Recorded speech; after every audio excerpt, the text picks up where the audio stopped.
Serius. Mana dalilnya? Itu amruhum. Amruhum itu siapa? Humnya siapa? Hum Nabi atau sahabat? Nabi atau sahabat?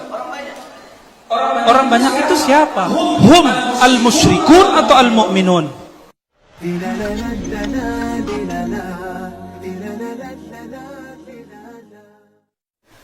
Dari mana muncul istilah demokrasi di Indonesia? Sementara Pancasila mengamanahkan musyawarah bukan demokrasi. Wa amruhum syura bainahum. Ya. Tadi saya sudah ceritakan sistem pemerintahan khilafah ada berapa? Yang selama 30 tahun itu? Udah 6. Apa maksudnya itu? Sistem khilafah kenabian itu sistem yang terbuka. Bisa ngadopsi dari mana-mana, yang penting kepentingan umat berlaku. Saya sudah cerita tadi monarki yang dinukil, yang diambil oleh Bani Abbasiyah, Khilafah Abbasiyah, Khilafah Umayyah, itu diambil dari mana? Dari Romawi dan Persia. Benar gak? Romawi Islami gak? Enggak. Persia Islami gak? Enggak. Romawi sembah Yesus, Persia sembah api. Yunani sembah dewa. Tapi karena masalah politik tidak ada kaitannya dengan akidah secara langsung, dia berkaitan tapi tidak langsung. Maka ulama kita tidak mengharamkan demokrasi. Demos apa? Kratos, ya. Pemerintahan di tangan rakyat. Ini beda. Jadi definisi antum tentang demokrasi itu beda dengan demokrasi yang dipahami oleh para ulama. Ulama kita kenapa terima demokrasi? Karena demokrasi itu sistem yang juga terbuka. Coba cek. Demokrasi yang ada di Indonesia sudah berapa macam? Demokrasi Soekarno namanya apa?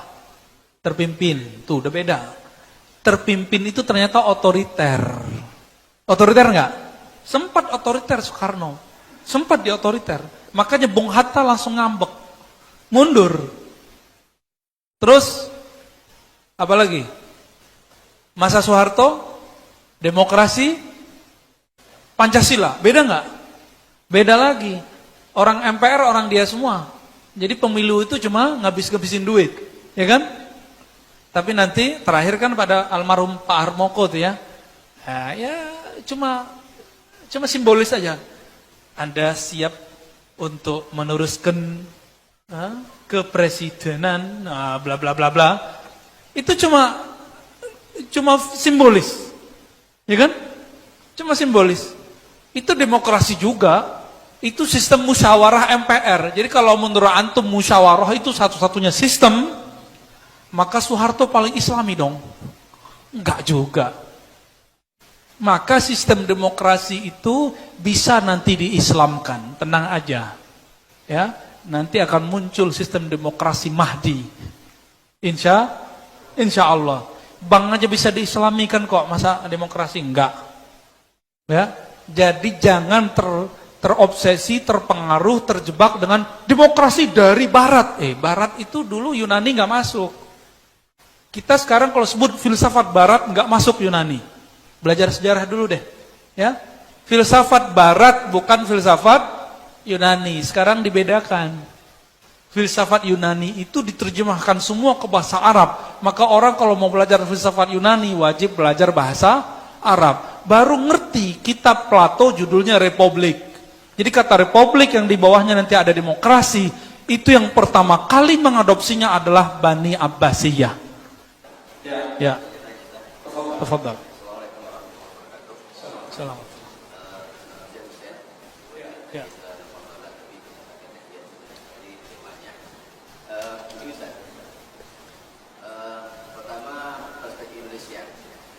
Oke. Itu mintanya saya. Oke. Yaitu dari mana datang demokrasi? Sementara Pancasila mengamanahkan adalah kerakyatan. Itu dipimpin oleh hikmah, permusyawaratan, perwakilan. Itu kalimat ulama. Rakyat itu ra'iyah. Bahasa Rasulullah, kullukum ra'in, mas'ulun an ra'iyah. Pemimpin itu ra'in. Dia dipimpin Siapa pemimpin itu? Ini yang belum ketemu.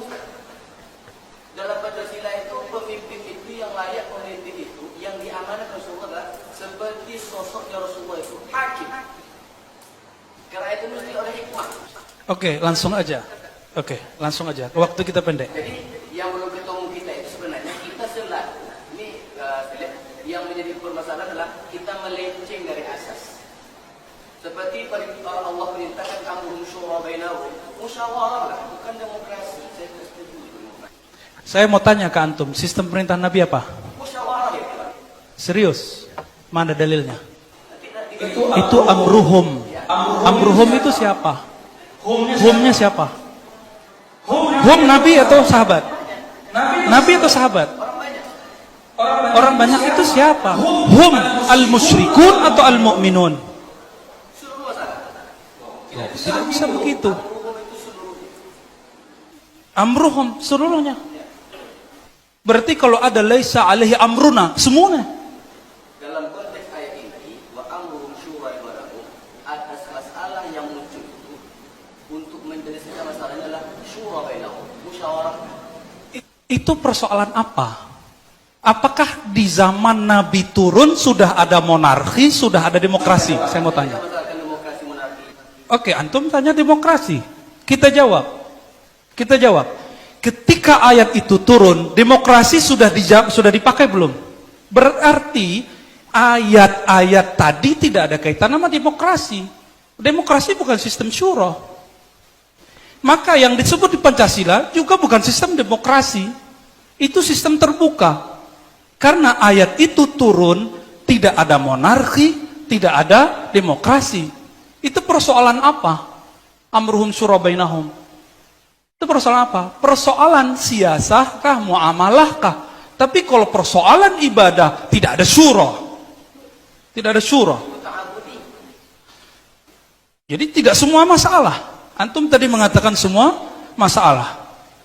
Kita sekarang, kalau antum maksud syura, syura yang mana? Khilafah Turki Utsmani, Khilafah Bani Abbasiyah, Khilafah Bani Umayyah. Bahkan Umar pun apakah pakai sistem syura? Itu pertanyaannya.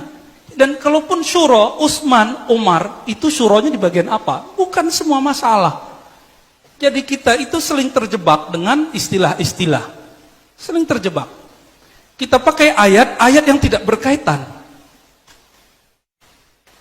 Itu ayat antum pakai untuk Pancasila, itu cocok logi namanya. Coba cek syarah penjelasan Pancasila, apakah mereka nyebutin ayat itu? Enggak. Itu belum tentu dari ulama. Belum tentu dari ulama. Kalimat itu bisa juga dari ulama karena penjelasannya belum ada.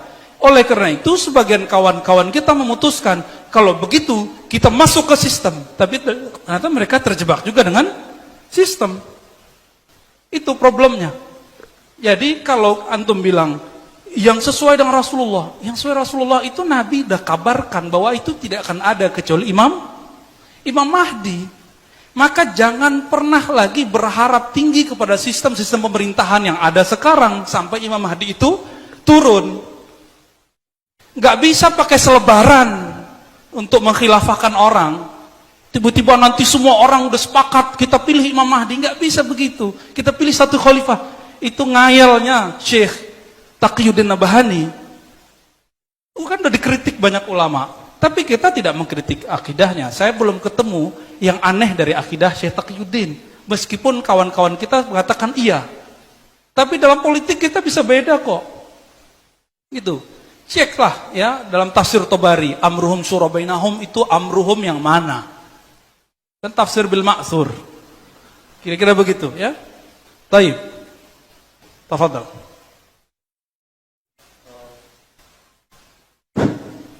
Tadi Khalifah Abu Bakar dipilih sebagai khalifah secara langsung. Namun Abu Bakar itu sudah dipilih oleh Nabi sebelum beliau wafat. Para sahabat menganggap Abu Bakar merupakan pilihan Nabi untuk menggantikannya sebagai khalifah. Karena ketika Nabi sakit parah dan tidak bisa jadi imam salat, beliau meminta Abu Bakar yang menjadi imam. Mohon penjelasan Ustaz tentang hal ini. Iya. Kembali aja ke kitab Al-Ghiyasi karya Imam Al-Juwaini, karya Imam siapa? Al-Juwaini, guru Imam Ghazali.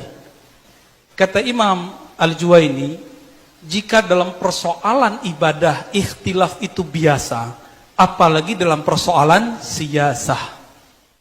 Fikih ibadah kita bisa beda nggak? Ya, saya sama antum itu udah beda cara sholatnya kadang-kadang ya. Ada yang tangannya ditahan dulu waktu bangkit dari sujud, ada yang enggak. Ya bener nggak? Serius? Bener ya? Itu ikhtilaf dalam ibadah. Ada yang kunut, ada yang enggak kunut, ada yang jahar basmalah, ada yang enggak. Itu ikhtilaf dalam ibadah. Itu diterima. Apalagi kata beliau, ikhtilaf dalam siyasah. Bagaimana dengan Abu Bakar As-Siddiq? Abu Bakar As-Siddiq ini diperdebatkan. Saya mau tanya, kalau ada imam fi shalah, apakah dia paling berhak jadi pemimpin, jadi gubernur, jadi raja, jadi presiden? Paling berhak gak? Imam dalam sholat, paling berhak gak?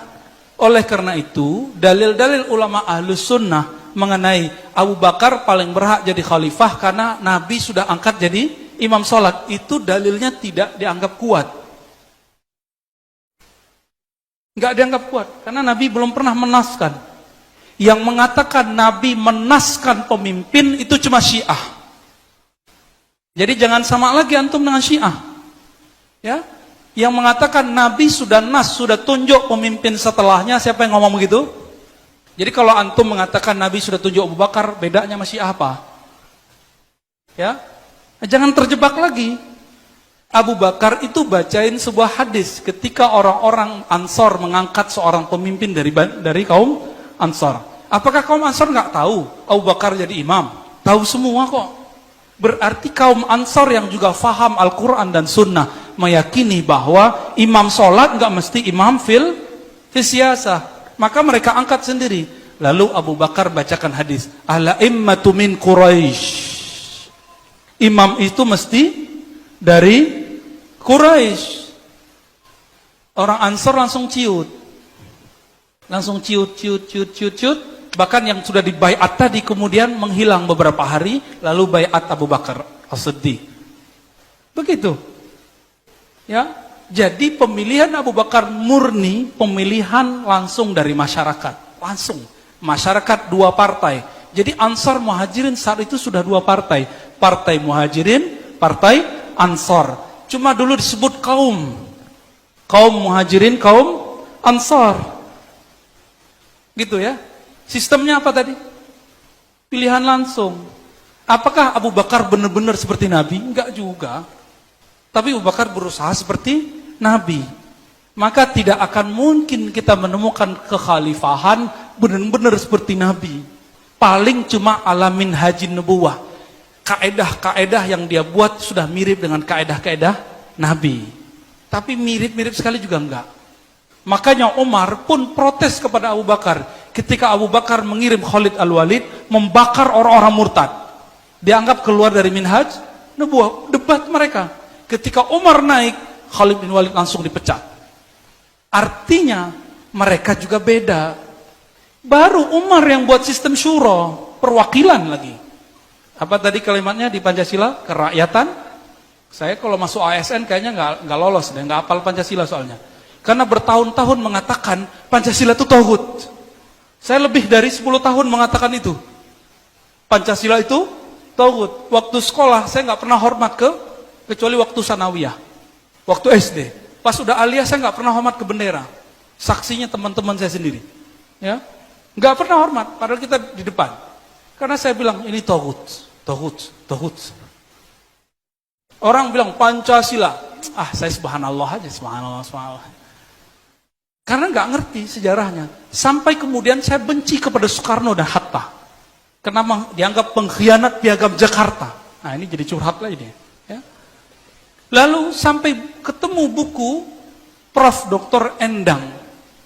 Ya, Endang ini anak Isa Al-Ansari apa Saifuddin Ansori ya, saya lupa.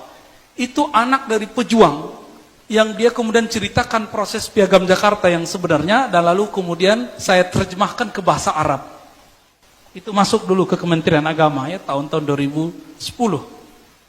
Itu saya timnya dan saya nerjemahin dari awal sampai akhir. Tapi ketua timnya yang dapat nama saya udah nggak ada di situ.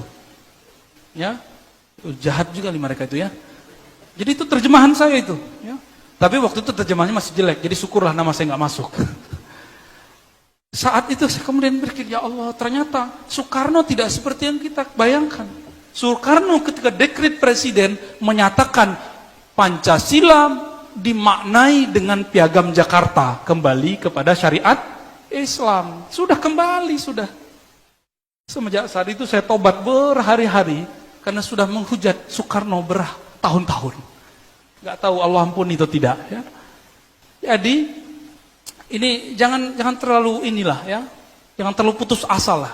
Kita masih sedang berjuang kok ya, masih sedang berjuang. Gitu teman-teman semua. Afwan ya kalau aneh suaranya meninggi, karena antum nanyanya meninggi juga. Ya. Apakah demokrasi itu tidak akan membuat umat Islam terpecah-pecah? Karena demokrasi partai. Masalah pecah-pecah itu bukan demokrasi, tapi Nabi berdoa. Ketika Nabi berdoa, ya Rob, jangan buat umatku mati kelaparan. Amin. Yang kedua, ya Allah, jangan buat umatku mati tenggelam. Amin. Tapi ketiga, ya Allah, jangan pecah belahkan umatku. Nggak ada aminnya, kata Jibril. Jadi betul-betul sudah diprediksi oleh Nabi. Coba antum lihat. Ketika Muhajirin Ansor pecah, itu karena demokrasi? Demokrasi nggak? Jawab dong. Waktu itu sudah ada demokrasi belum di kalangan sahabat? Belum. Waktu Aisyah perang sama Ali sama Muawiyah sudah ada demokrasi belum? Jangan cari kambing hitam. Itu nggak dewasa namanya, nggak ilmiah. Ilmiah tuh lihat sejarahnya. Tapi memang Rasulullah sudah bilang, "May ya'ish minkum min ba'di fasayara ikhtilafan katsira." Siapapun yang hidup setelahku, walaupun satu hari setelahku, akan melihat perbedaan ikhtilaf yang luar biasa. Kita aja beda pemikiran kok. Saya aja fikihnya beda Master Al-Naf kok. Tapi kita biasa-biasa aja tuh ya, ya ketemu cipika-cipiki, salam-salaman. Kita sama-sama tahu, sama-sama mengerti perbedaan. Jadi ternyata perbedaan itu akan jadi musibah kalau kita tidak mau mengerti perbedaan orang itu. Kalau sudah sama-sama mengerti, ya kita baik-baik lagi. Orang dalam fikih, ibadah aja bisa beda. Masa antum dalam siasah kemudian main hujat-hujatan? Ya? Janganlah. Malu. Malu kepada Allah, malu kepada Rasulullah. Dan Nabi SAW sudah memberitahu begitu. Kalau tidak terjadi, berarti Nabi bohong dong. Bukan, Nabi gak pernah bilang. Nabi gak pernah bohong pastinya. Ya. Kalau Nabi bilang, kalian akan terpecah belah karena demokrasi. Ada gak hadisnya? Gak ada. Gak ada. Jadi teman-teman semua, mau itu demokrasi, ya, demotari, itu semua bisa bikin khilafiyah. Ya. Bisa bikin semua orang pecah belah. Orang ngomong Sayyidina aja di masjid sebelah pecah udah ya. Orang ngomong kunutnya bisa sebelah pecah. Apalagi ngomong khilafah. Bisa pecah kita. Bisa main teriak-teriakan Allahu Akbar kita nanti ya. Khalas. Baik. Afwan Ustaz. Baik. Kita tutup dengan baca salawat. Ada yang bisa salawat nggak? Biar adem.